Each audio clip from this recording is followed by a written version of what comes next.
Ça y est, Kyosho l'a fait, un 1/8 TT branchless.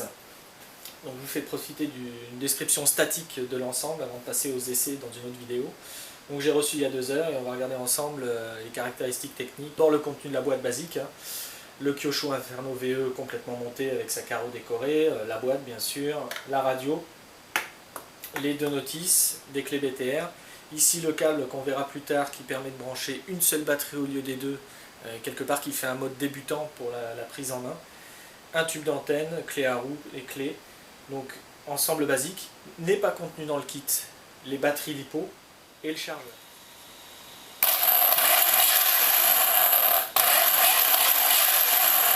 Et on a aussi la marche arrière, constitution de l'Inferno. Donc ici, le moteur Orion, développé spécialement en partenariat avec Kyosho.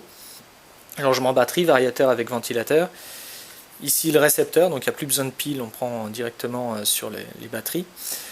Donc pas de grande différence sur la partie train avant, train arrière par rapport à un thermique.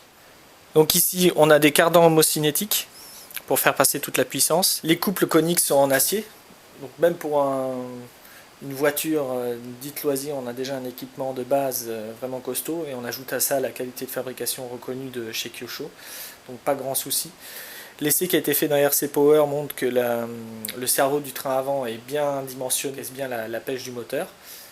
Ici 2 vis de réglage pour régler l'entredent entre le diff central et le moteur.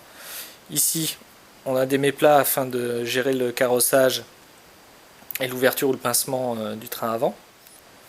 Maintenant montage des batteries. Rien de plus simple. On les met les deux de cette façon là. Et ensuite on les sangle avec la velcro. On vérifie bien le serrage. Et voilà, c'est fait. Il suffit de mettre sur on et on démarre. Pour l'instant, il n'y a pas de compétition dédiée au 1/8 TT branchless. Et Kyosho va lancer l'année prochaine une Kyosho Cup sur base branchless, l'Inferno VE. Donc je pense que ce sera le début des compétitions dans cette catégorie. Sachant qu'on arrive à une facilité d'utilisation et une puissance qui est réellement égale, parfois même sur certains aspects supérieurs au thermique. Et surtout pour ceux qui utilisent en loisir, le nettoyage du moteur en moins, ce qui n'est pas négligeable, et aussi tous les réglages moteurs, quand on ne fait que de temps en temps, c'est pas super agréable. Donc cet engin, on charge les batteries, on le prend, on le pose, on s'amuse, on fait un nettoyage, on charge les batteries et basta.